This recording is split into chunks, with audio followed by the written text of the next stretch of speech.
Welcome to the Journey 2020. I'm Charles Morris. Happy to have you with us here on this Monday evening, coming off of the Thanksgiving holidays, I should say. And the people that I've been talking to, they always talk about the fact that they try not to eat that much. And the funny thing is that when you get older, because back when I was young and was a jock, I had to make 3 stops on Thanksgiving. So I had to go to 3 different homes to eat dinner because that's just how it was. And so at that time, it was it was no big deal. So I could do that. So now that I'm older, I think I'm to 1 meal on Thanksgiving, because I'm trying not to look like Santa Claus for Christmas.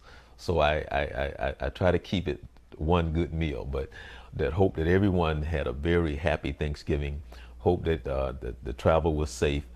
And the prayers always goes out for those this time of the year, because family members are missed. We always like to reminisce on how things were when everybody sat around at the dining room table.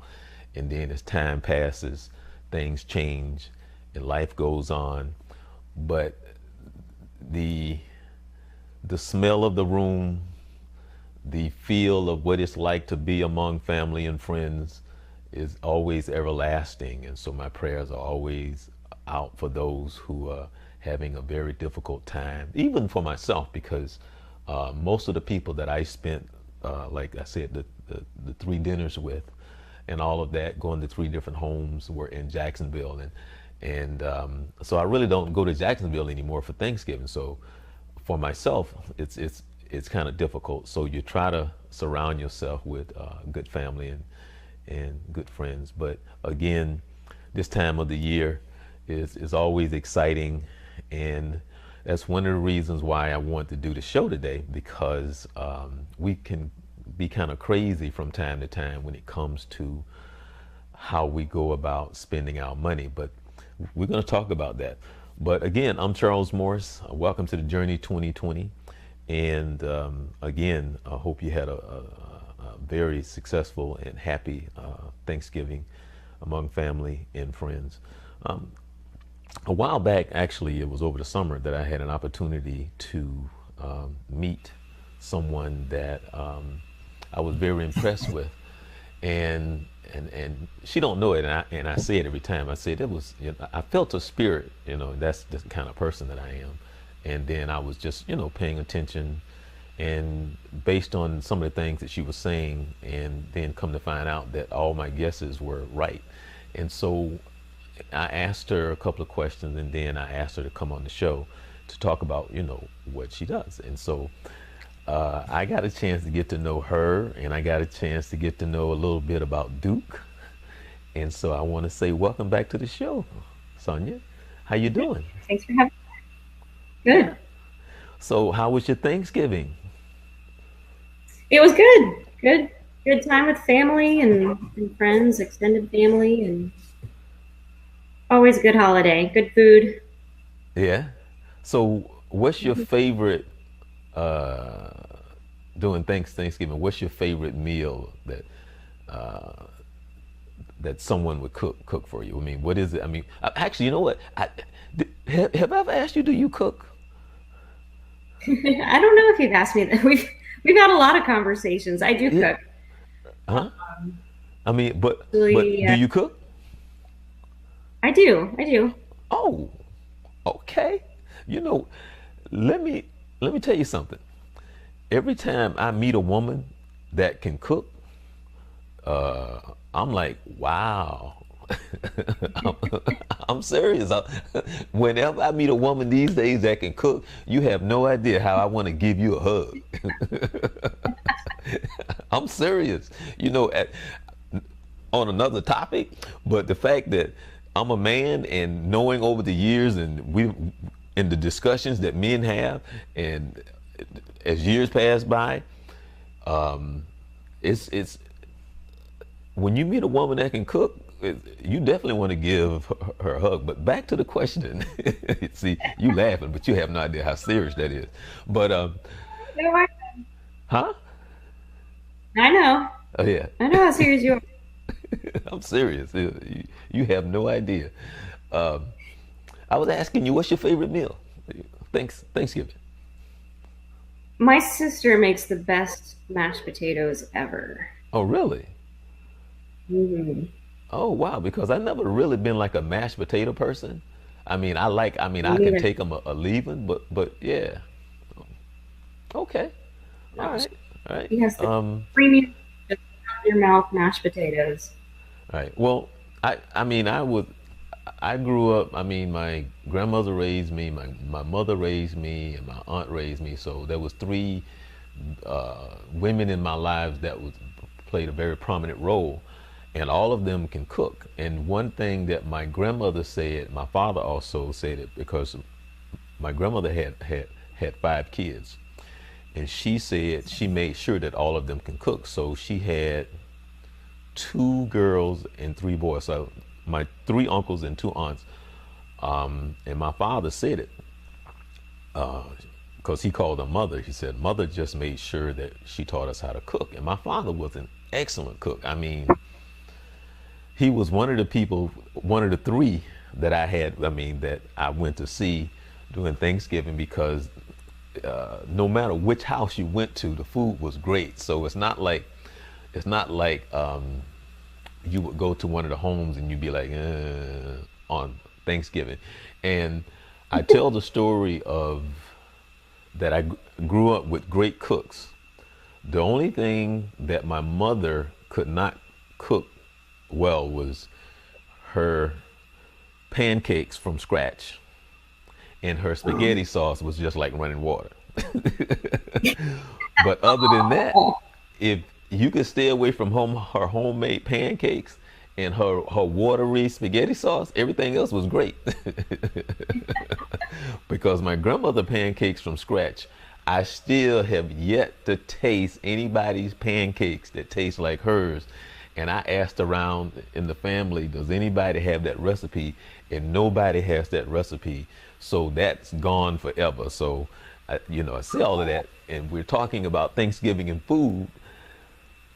I Mhm. want people to know about you because I had you come on the show, kind of briefly go over what we talked about last time before we get into why I asked you to come back on the show, because I got to ask you about Duke, and I got to ask you how your sister doing. So you got to fill us Mhm. in on the dog that rescued but don't rescue the dog. Okay, so kind of give us a quick synopsis of what we talked about last time you was on the show and how well the wonderful things that you do and what you're involved in. Sure, sure. So the first thing that you asked me to come and explain a little bit more about one part of my life. I'm a canine handler for Sarasota Canine Search and Rescue. It's a nonprofit organization. Our dogs are our dogs. They're our pets. We train our dogs to find missing people. So the dogs on our team, they have three different disciplines. Some of them are trained in just one discipline. Some are trained in two. Some are trained in tracking, trailing, meaning sometimes if somebody goes missing from their home or assisted living facility, you have a starting point, and you're usually in an area where there's many people that have walked. So you have either like a stinky sock or a pillowcase to start from. You have something of their specific scent, and you have a last known area that they were seen, and you can track their specific scent. And the dog can track their specific scent and try and locate them. Another discipline is called area wilderness. So if somebody goes missing in the woods, we have some forests here and some highly wooded areas where there's lots of trails for people to hike or to bike. Sometimes they have competitions, biking competitions or marathons back there. And every once in a while, somebody might take the wrong path and get lost. So the dog is trained to find the closest missing person. They don't need a scent article because it's the only person that's out there. They're trained to find just whoever's out there and cover a large area very quickly. And the third discipline that our dogs are trained is human remains detection. So sadly, yes, it is realistic that sometimes someone might go missing and are deceased. They might be in the woods or someplace that hidden.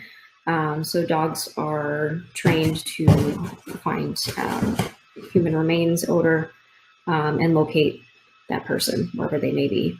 So we got a little bit into that the last time that we spoke.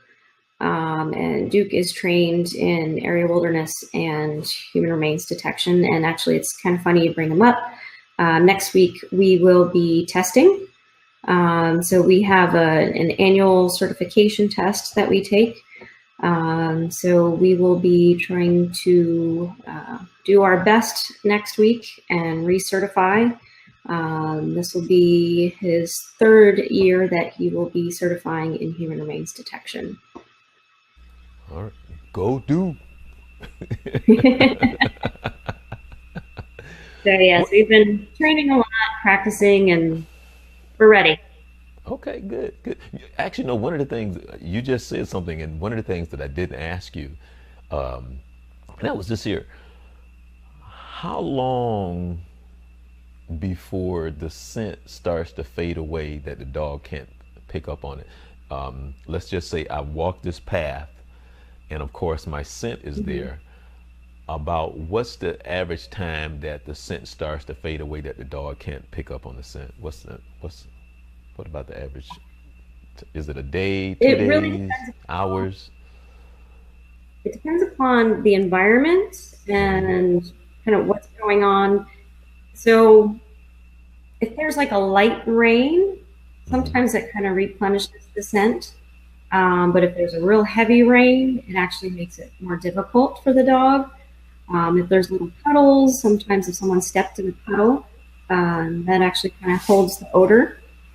But there's different types of terrain that kind of make it a little bit easier for the dog. If there's lots of grass, there's things for the odor to kind of hold on to. Cement is a little bit more difficult sometimes. So it just really kind of depends upon what's going on. We try to work a lot with law enforcement and let them know it's really the sooner the better. The sooner you call us, the better. So if it's within a few hours, that's really just the most opportune moment that the dog has the best chance to really hit a good trail and have it be at its strongest odor so that we can find the person as quickly as possible. But we've had sometimes where a person has been missing for several hours, maybe 12 hours, and maybe it wasn't known that they were really missing, and we were called.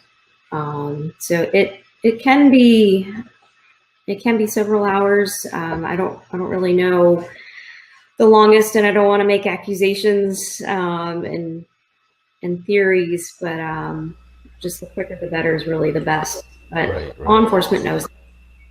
They have dogs too that do tracking and trailing, and they know the quickest you can get out there, the quicker you can find them.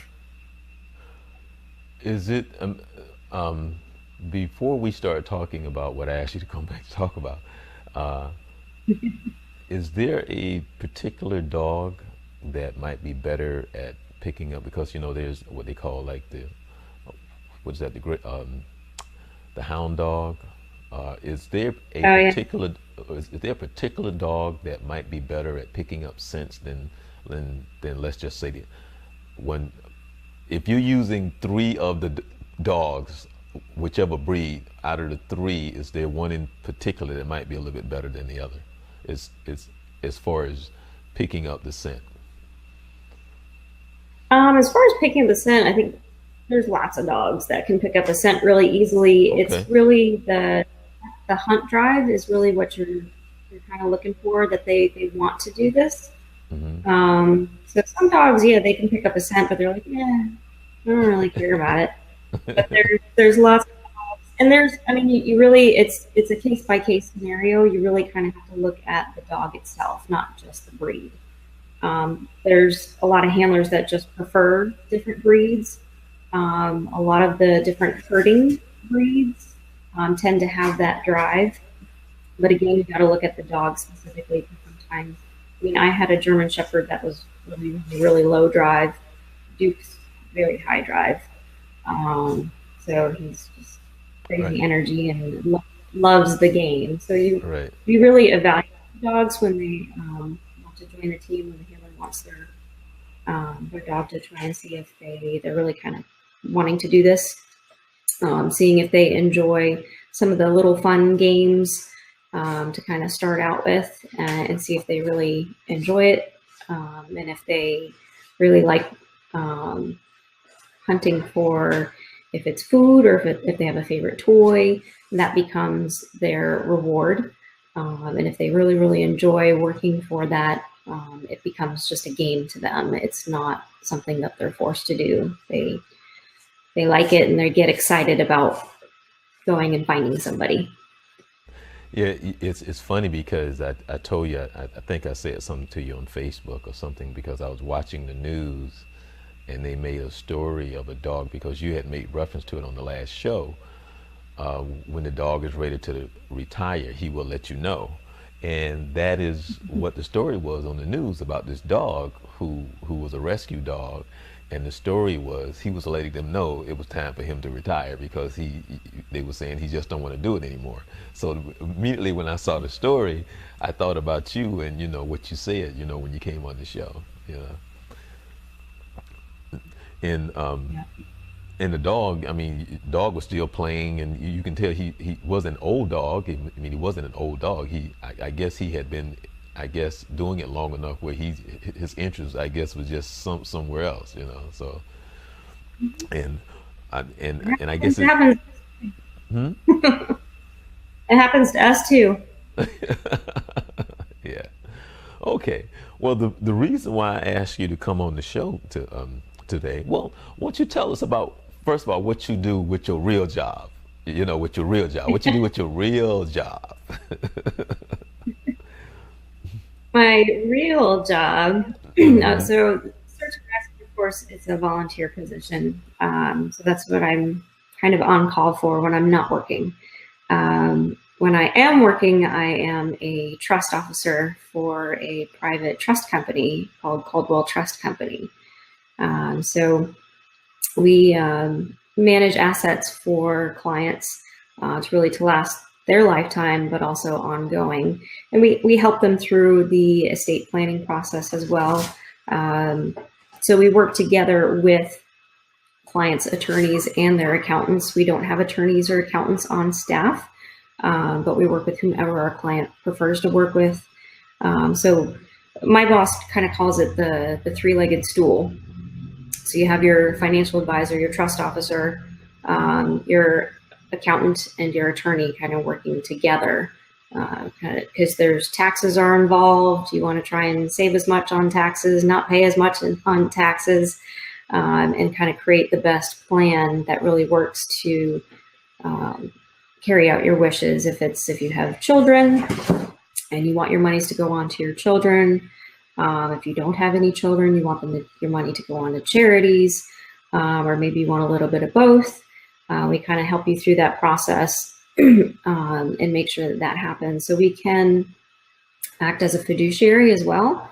So if you have an estate and perhaps you don't have any children, or perhaps you have several children and you really don't want them to have one person managing the estate and have others get mad at them, and kind of just let them be family and have somebody else kind of overlooking the process. We can act in that position as in Florida, it's called the personal representative of an estate. So in every state, there's different terms that are used. Sometimes it's just called the executor, but in Florida, it's called the personal representative of an estate. And we can also act as trustee of a trust. So if somebody has a trust, and they pass away, they need someone else to carry out their wishes of where they want their trust assets to go, we can act in that capacity as well. And so we can also just manage assets as well and just hold the assets and advise on investments. Now, I was gonna ask the question because when you started talking, I can only imagine maybe you might be able to write a book on some of the things that may have happened when it comes to family members. And what you mean you didn't leave me in the will? Why did you take me out the wheel? You know, those type of things. You know, because I'm pretty sure it can get, especially when you're dealing with large sums of money in the sense of people who are used to having money. And I won't get into the lifestyle in the sense that there are a lot of people who raise their kids in a way that the kids have this entitlement, in the sense that even though it's my money, I'm the parent, but in a way that I have raised you not to think that you need to go make your money like I made mine. I have kind of raised you to think that my money is your money and that you actually have the right to it. I mean, if you know what I'm saying, because that's the mindset of the spoiled child is what I'm saying. And so when things change in the sense of now the parent may have another idea of how they want to leave their money, and then all of a sudden that entitlement comes as far as the thought of the child and go, how dare you? No, you can't, this belongs to me. You probably can write a book on those type of things that has gone on in the offices that in your building. I'm just guessing. Yeah. I'm guessing. You're guessing right. You know, I mean, I don't have money and I've never had money, but the idea, honestly, the idea that I have money, and if I had a child, I don't know how to raise my child to believe that they're entitled to my money. I think my job is to raise that child, to help that child to understand, to build self-confidence, to believe in themselves, and for them to do and become whatever they want. But I wouldn't raise my child to say, I'm giving you my money. If I do, they would understand that that's a blessing. It's not something that you're entitled to. If it happens, it's because God blessed you, not because you're entitled to anything. Something totally off the cuff. That's just me. That just blows my mind when you see that and you go, what the heck is that? And you've seen it backfire so many times to the point that parents are killed and so on and so forth because of the entitlement.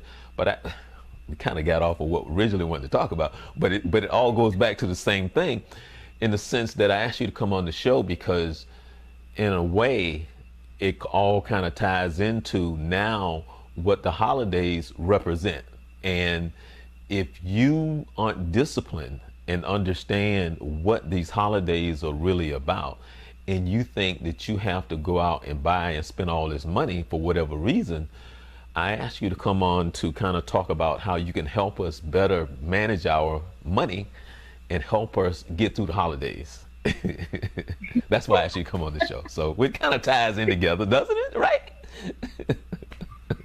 I think it all kind of boils down to budgeting. Right. Spoil budgeting? Spoil budget? No, just budgeting in general. Oh, budgeting. Budgeting. But that's the problem because most of us don't have the discipline of understanding what a budget is. A budget is just like it needs to be this big. Even though, wait a minute, how much money do you make? And so, wait a minute, you want to spend how much? That's kind of like a friend of mine who was always talking about a mom, and a mom was always, having issues with the checking account because she go, I don't understand how come I don't have money because I still have checks.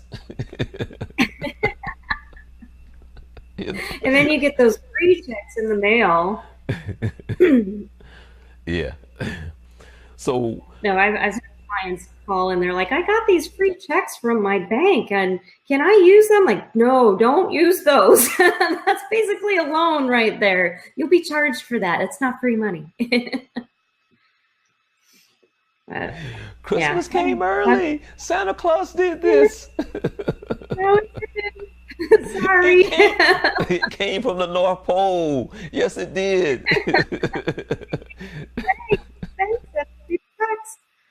No, yeah, we kind of help clients through little questions like that too. I mean, they get these things in the mail, or you get a class action settlement, maybe some stock that you owned 20 years ago, and they're like, oh, there's a suit against the company, and you might be part of it. So we help clients through that and kind of help keep documentation. But yeah, it's the whole kind of getting back to kind of preparing for the holidays.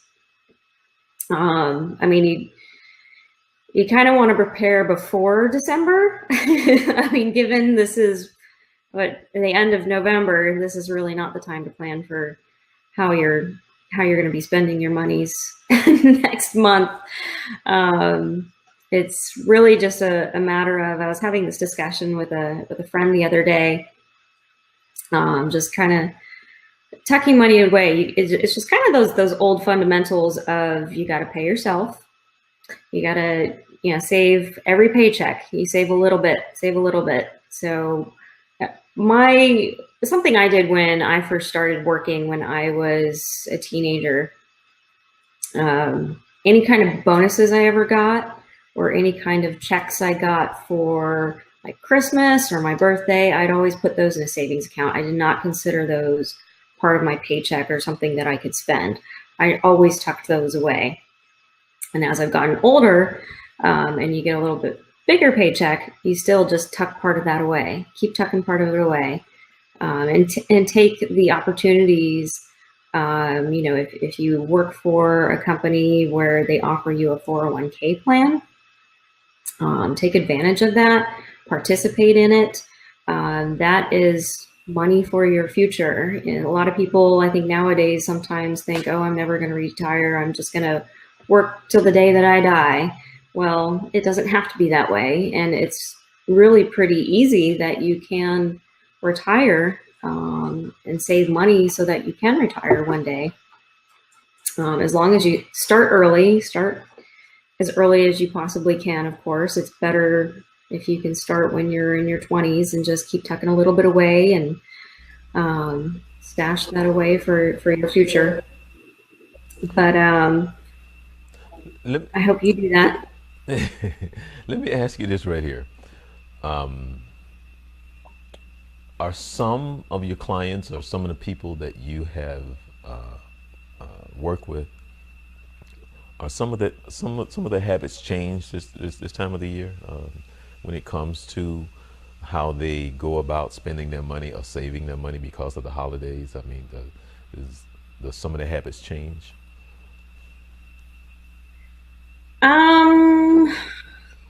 Really kind of what we talk about at this point with a lot of clients, the conversation really starts to come up as far as tax planning. So since it's coming towards the end of the year, we're kind of looking at investments of, do you have a lot of gains?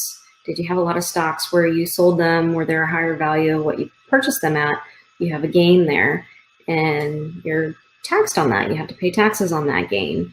So if you have any kind of investments where you have a loss, that really counteracts your gains.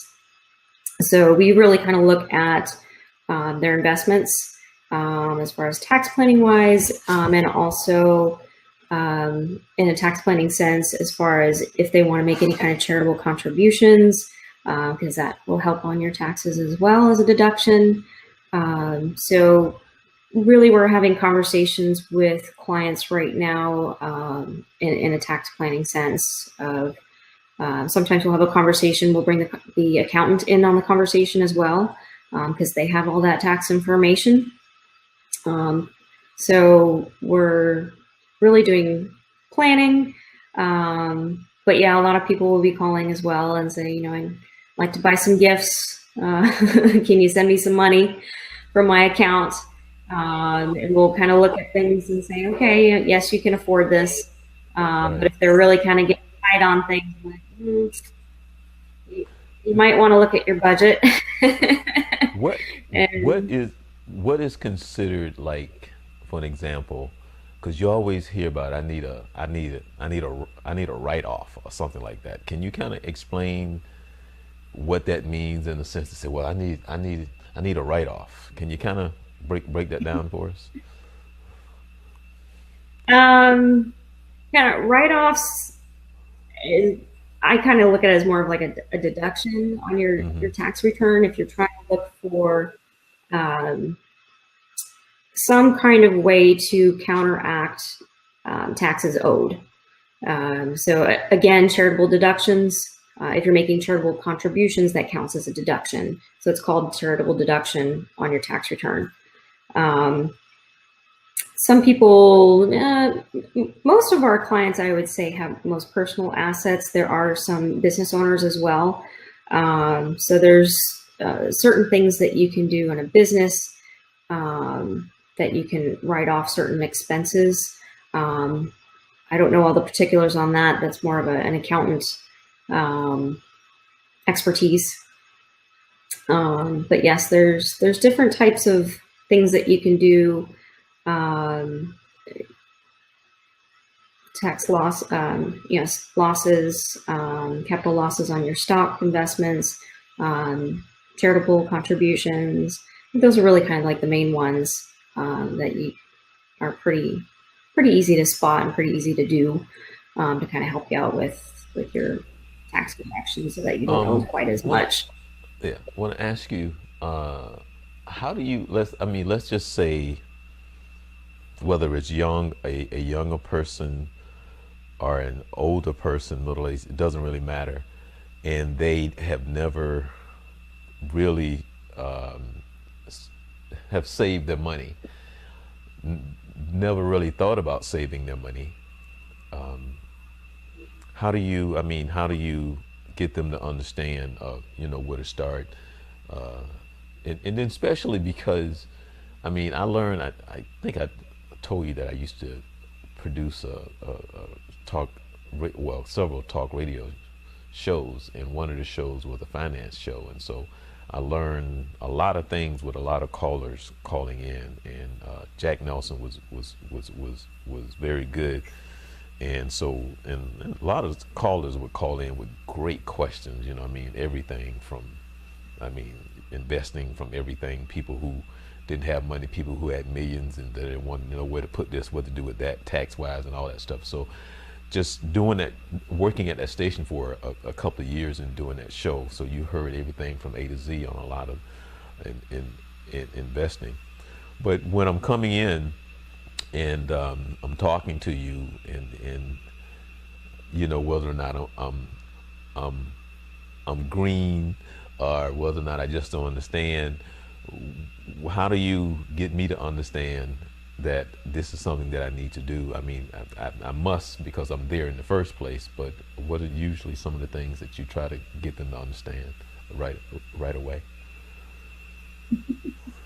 But a lot of times it points back to taxes, and a lot of times taxes is really where it kind of hits really hard with someone. So if it's something that they're doing that's affecting something that where they're owing a lot of taxes, and there's different things that they can do to minimize their taxes, we can make those suggestions. Actually, I had a client come in several months ago. Has a business with his wife, very small business, but they have very good income. And he didn't really invest in stocks or bonds or mutual funds kind of grow up. He just kind of tucked his money away, kind of just put it in a savings account, was very good about saving money. But he also let us know that he was paying a lot in taxes.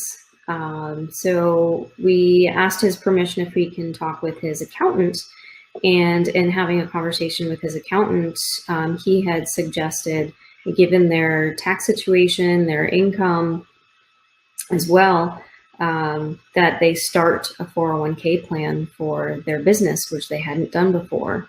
And since they were the owners, they could contribute quite a bit to the 401k plan every year, where it would help their tax situation quite substantially.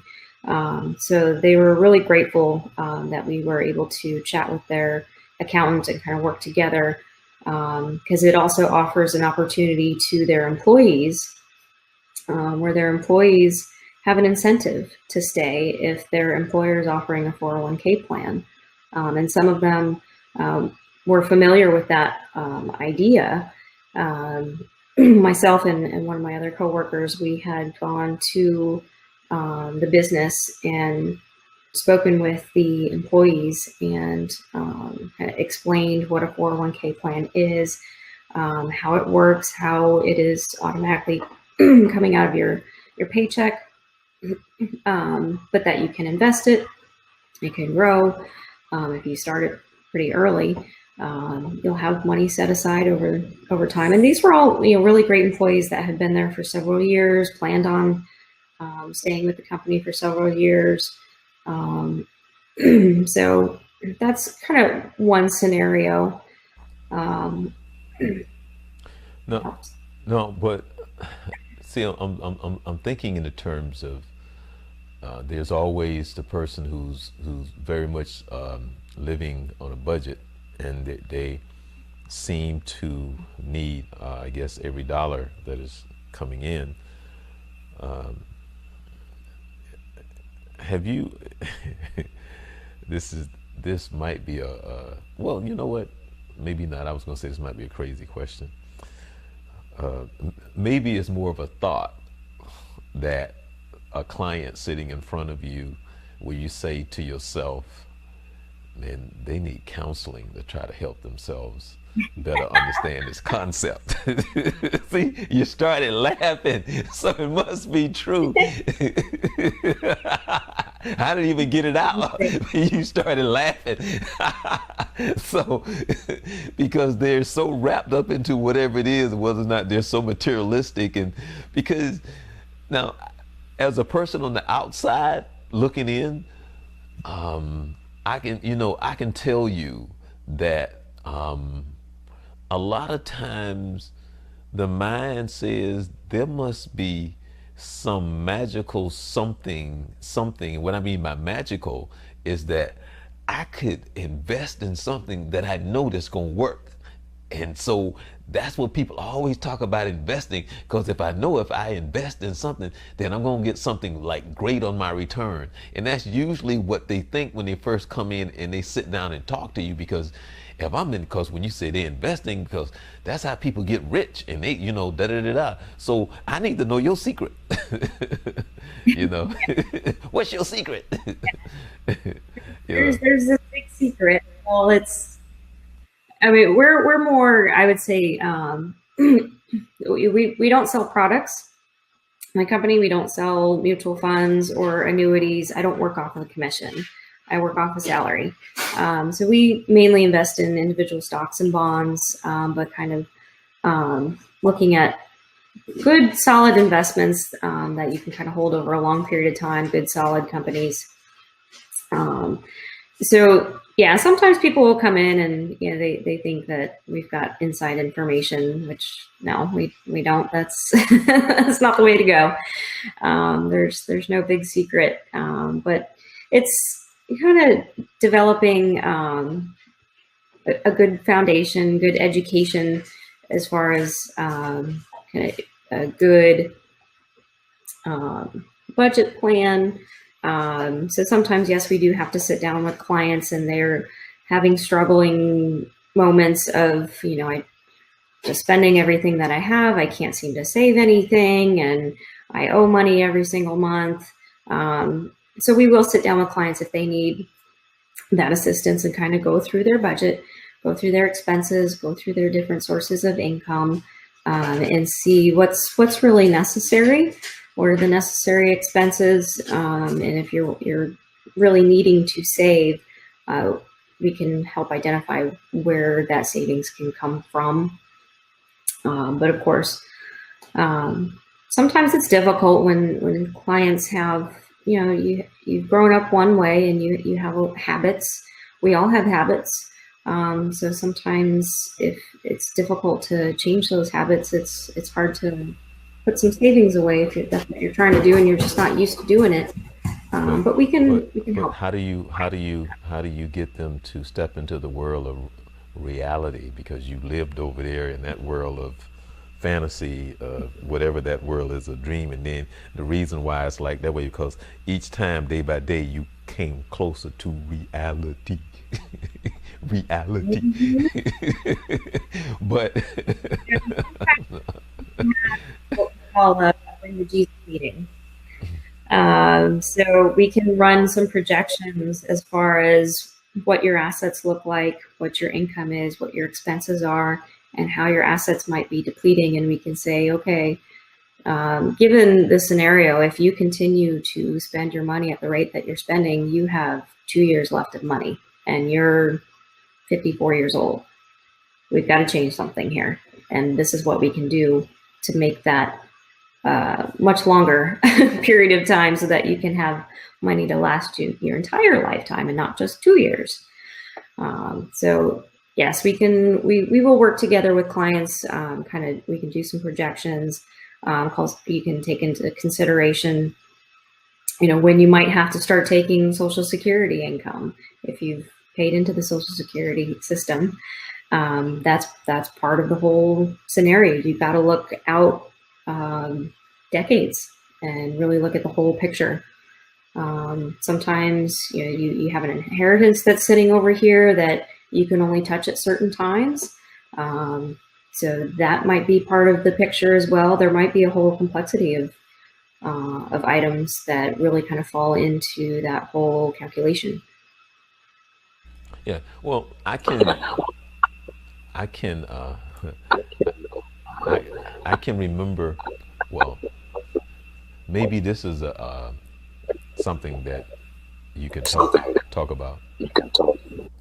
And when you talk about now is not the time in the sense in the sense of thinking of the Christmas, but for an example, at the start of the year, you're planning the year. So it's like, okay, over here, I put money into this pot for vacation. Over here is my Christmas money that I'm going to put for my Christmas. And over here is my little pot for stuff. Over here is emergency.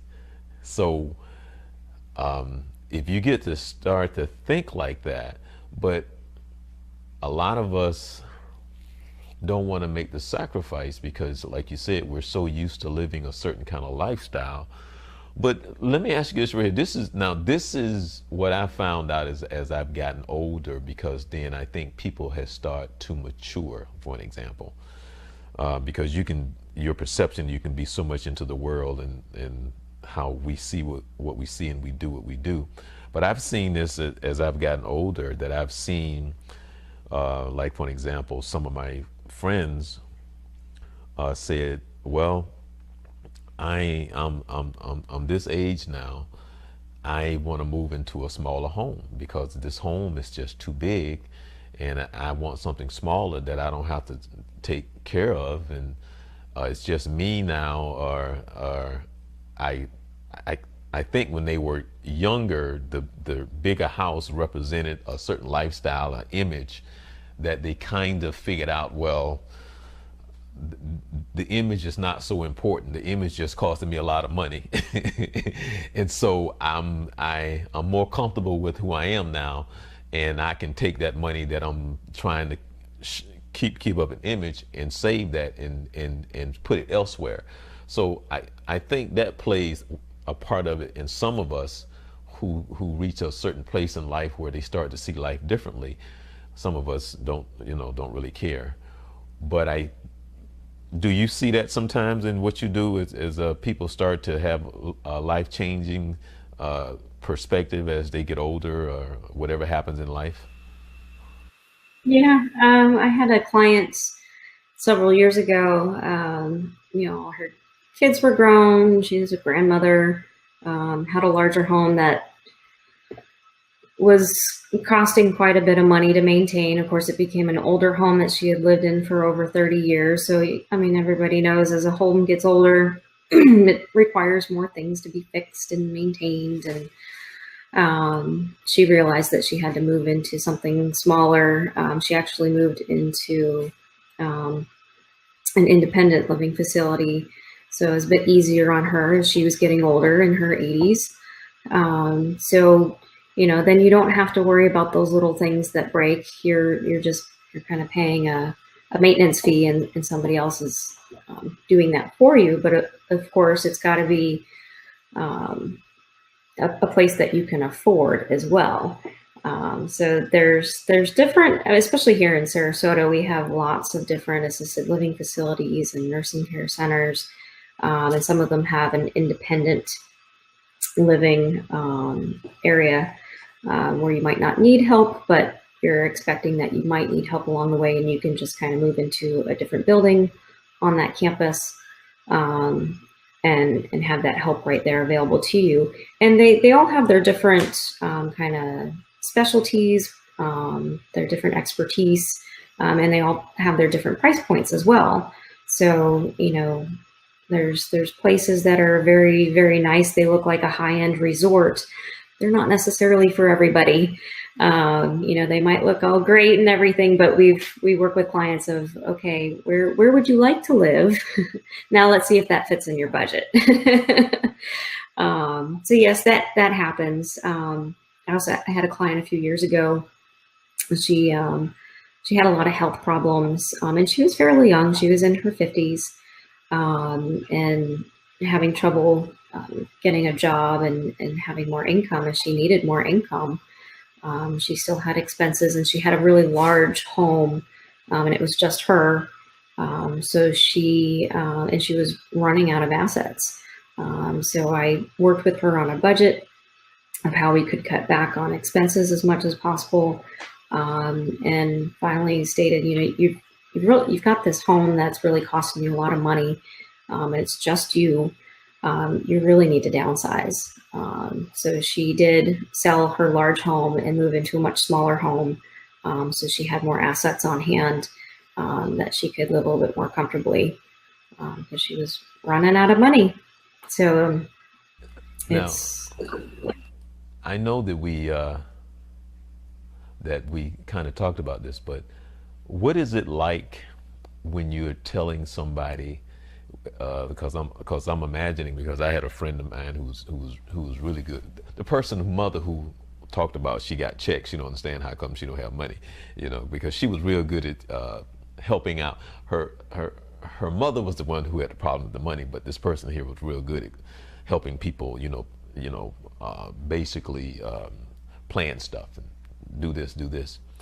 But what is it like really? I mean, I think we had briefly talked about it, but what is it like to deal with a client that has to do that reality check when you're trying to convince them and get them to understand that you gotta cut stuff, you gotta check this off, you gotta check this off, and you gotta check what?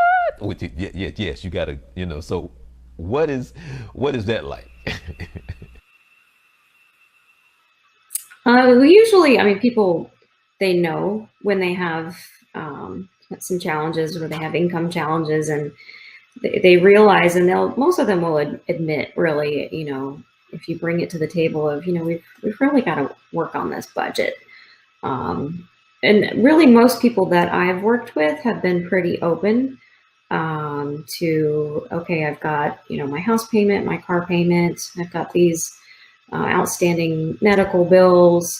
So you can kind of work on, okay, let's just put a little bit of money towards those medical bills at a time. You're not being charged interest on those, and they're not going to come knocking on your door. So you can't maybe put as much as you want towards the medical bills. It might take you longer to pay those off, but just looking at kind of the bare essentials, you've got roof over your head, food, you've got your electricity, your electric bill. So those are kind of like your basics. So you got to carve those out. those are standards. You can't really get rid of those. Maybe you can cut those down a little bit if you're downsizing on your home, and you can make those smaller. But some of the extras, they're pretty easy to identify. But most people are pretty open of, okay, yeah, I can do without that. And they're pretty accepting. But it's the follow up of, okay, are you doing exactly what we talked about? You've got to stick to that plan. And sometimes they don't always stick to the plan. Like, oh, well, I really needed that extra this month, or I really needed to go out to eat every night this week, so I really had to spend all that money. And oh, my friends all had birthdays, so I had to buy them gifts. Or my daughter came into town, so I had to figure out for this lavish dinner, and oops, there goes my budget. So you got to kind of sit back and corral again. Actually, what I think you should do is, I think you probably should have a cooking class to help them out. I'm serious. Help you on your budget. Pasta's really so you can stay home and save some money. Yeah, and we make those suggestions too sometimes, and it comes to that, but it's tough. Yeah, it's tougher for some people than it is for others. Where do you get your discipline from? No, seriously, where do you get your discipline from? Personally, definitely growing up, my mom actually taught me how to balance a checkbook before I had a checkbook. And that's really kind of what my boss also kind of talks about too. He'll make visits to different schools and talk about the basics of when you're at that age, when you're in elementary school, in high school, you really want to learn those basics of saving and balancing a checkbook, watching your budget. That's just really helpful to learn those fundamentals at a younger age, because then it's so much easier as you get older and retirement can be in view. So yes, I learned kind of how to save. Back when when I was younger, interest rates were much higher. So of course it was a bit more of an incentive to save your money, and you can put it into something really easy and simple like a CD or a savings account and earn more than 5% on it. It's kind of difficult nowadays. So I think it's kind of a matter of kind of when I came into this world too, it was a little bit easier. So when I was in those saving years, the interest rates were a little bit higher, and when I was ready to buy a house, the interest rates were lower. So that made it really nice. But not everybody falls into that category, but you still just have to kind of look at things and really see what works best. Now, as you get ready for the holidays for yourself,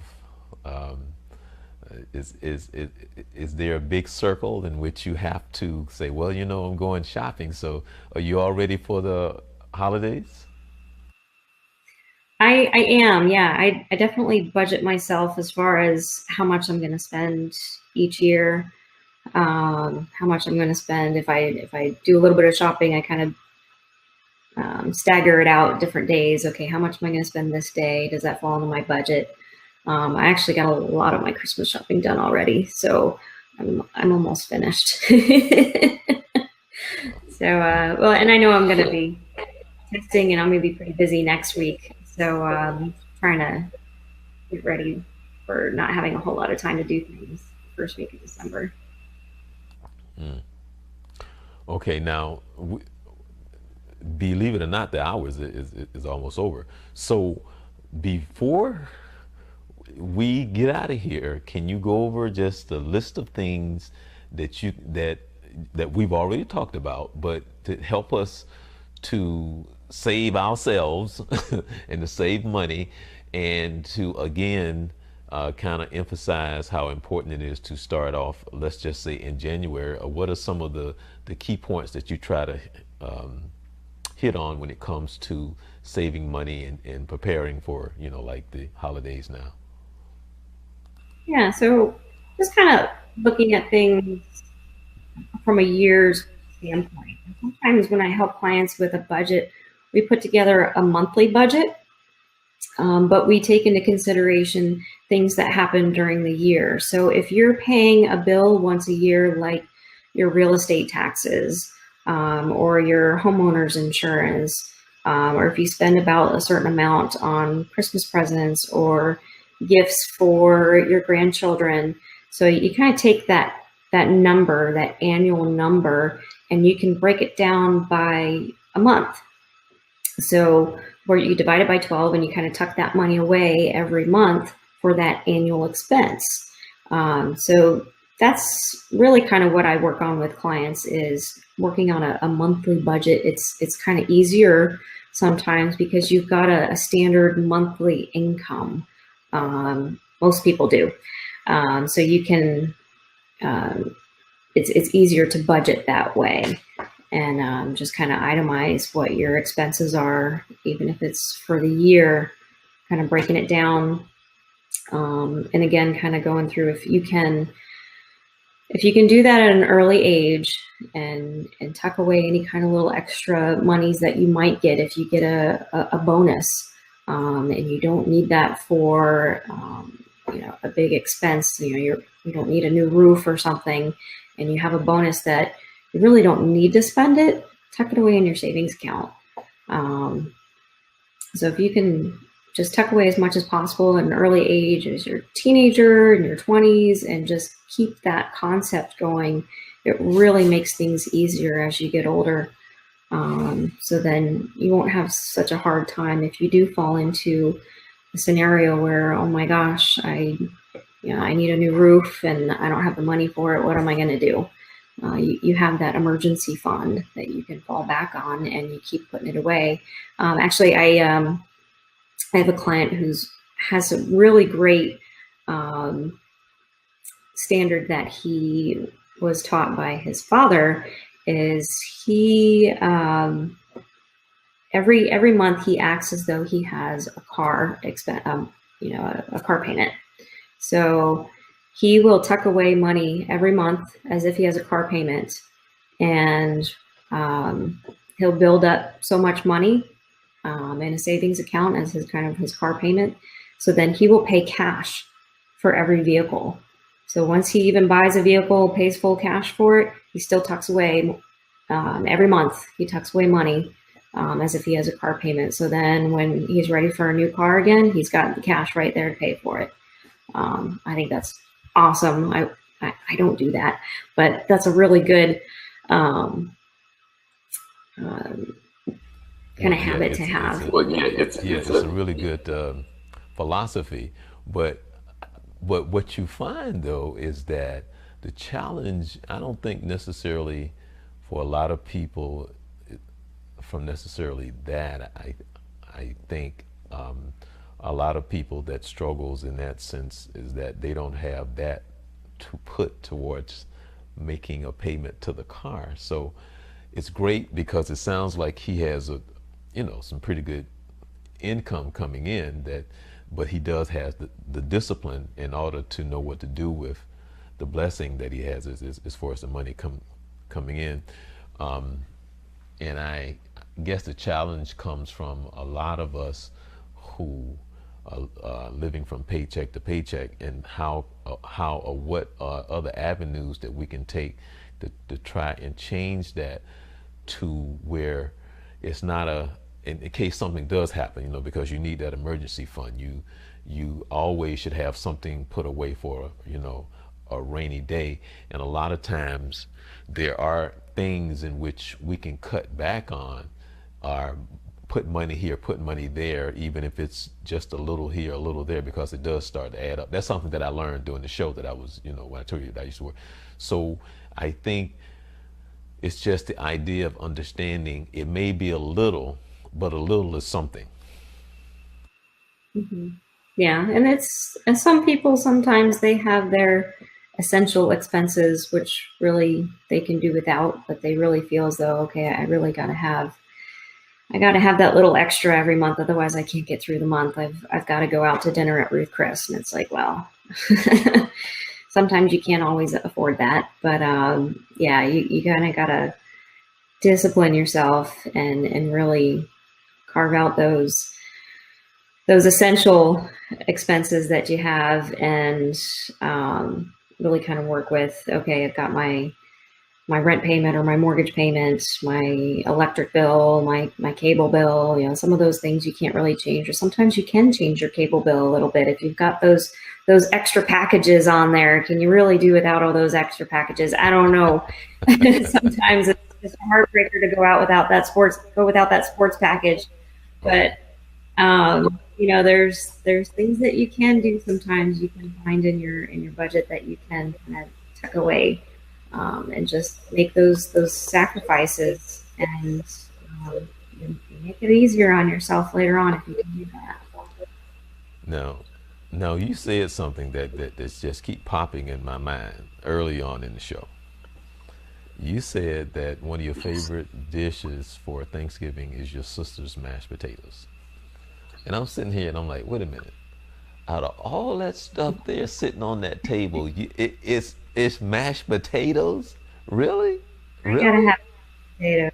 Yeah, I'm not a big mashed potatoes person, but she always makes the best. Yeah. Oh, and she asked me this year.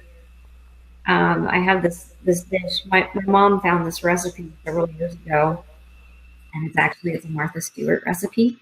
But I change it up a little bit. It's homemade mac and cheese, and I add bacon to it. So for every pound of pasta I make of mac and cheese, I have 2 pounds of bacon in the same recipe. Yeah. And you make the cheese sauce from scratch, so from actual shredded cheese. So sometimes I change up what cheeses I use. You, Sometimes it's you trying to cheddar. give me a heart attack. Oh,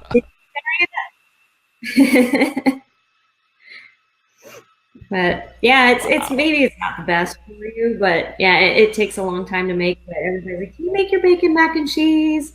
Like, okay, do I have time? Yes, I can. Wow. So no, see, I already know the plan on that. See, that's one of those things where you do that, especially if you like have a husband.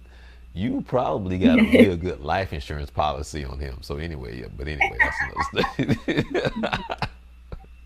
Mac and cheese. Yeah, good You stuff. trying to give him a But heart yes, attack. good.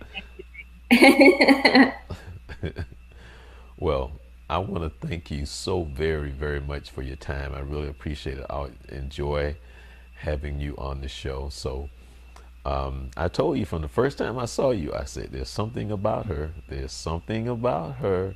I feel her spirit. And I was right. And, you know, I was telling you, when I grew up, I want to be just like you. She's somebody, people who just stays busy. She's busy, busy, busy, busy. On a Saturday, she's doing stuff. She's volunteering. If she's not out shopping with the sister, you know. But yeah, she's having fun, you know. So I really appreciate the time that you spend, and thank you for the good advice. Oh, by the way, I just want you to know, if it ever comes up, and if any of whoever you're working with need a write-off, I have a nonprofit. There So you go. I have a nonprofit. So if they ever need a write-off, hello, hello, we can help the children. It goes Right. towards the That's right. children. Right. Huh? Thanks. That's good you mentioned that. Yeah, This I'm is the time of serious. year reminding everybody, you know, you whatever your passion is, if it's children, if it's people in need, if it's animals, there's a way to help what you want to support. So, and you have an avenue for that. Well, Actually, just to let you know, the other day, came in, I looked, and because there's cats in the area, and so I looked as I walked up on it, I'd be like, oh, there was two cats. One was here, one was there, and the one in the middle, which I thought was the cat, wasn't a cat. It was a rabbit. And I'm like, oh, okay. So I'm thinking, I immediately know that the rabbit would have to be hurt. Come to find out that I guess something must have gotten a hold of him because he had a little gash in his leg. And so he was basically like hopping in a circle because he couldn't go anywhere because he was hopping in a circle. But took him to pet rescue or whatever it is. So I got a call and check on him because put him in the cage, and he ate all the food that was in the cage, and we did read up online that what to do, what not to do, and it said that if he's pooping, he's good. So there was plenty of poop in the cage, so he was good. Everything's working properly. You're doing all right. Yes. So I got a call, and that was like a week ago. That was like last week. So I got a call. I named him Reggie. So I got to go call and see how Reggie doing. Well, not they didn't let Reggie back into the wild. So, but that was my little rabbit story. You did your good deed 2 months. Well, thank you so very much, Sonya. I really appreciate your time and your spirit and all the things that you do. Thank you so very much for taking the time to come hang out with little old me. I feel so special, and I'm happy that you had a very, I'm happy you had a very happy Thanksgiving, and do have yourself a Merry Christmas. I'll see you on Facebook before Christmas, but I'm just saying, have a Merry Christmas as well. Thank you, and the same to you. It's good to see you again. Oh, thank you. See, I feel very special, people, because Sonya gets to hang out with me, and so if she's spending time, say, hey, you know what, I'll give a brother like an hour or so. So I'd be like, oh, next, the only thing I got to do now is that I just got to get her autograph, and then once I get her autograph, then I'll be good. So that's what I'm gonna do. I'm gonna get her. Sonya, you got to send me your autograph. And then actually, and one of the other things too is that you make sure that Duke, he can see me his paw print. Boom. So I have something from you and Duke, put up on my wall. So Anyway, I'm Charles Morris, and I want to thank you so much for hanging out with us. And I think Sonya did a very, very, very good job. And the discipline that it takes, don't get so caught up in the hype, and just remember what Christmas is really about. It's not about the fat guy. It's not about the presents underneath the tree. Yeah, I say it. It's not about the present. It's about the children. It's about the birth of Christ. It's about us celebrating our salvation. It's about the birth of Christ. Please remember that, okay? And the gifts are nice, but please understand what Christmas is all about. So at this time, I just want to say, tune in next week. Enjoy your week, and you be blessed. 2020.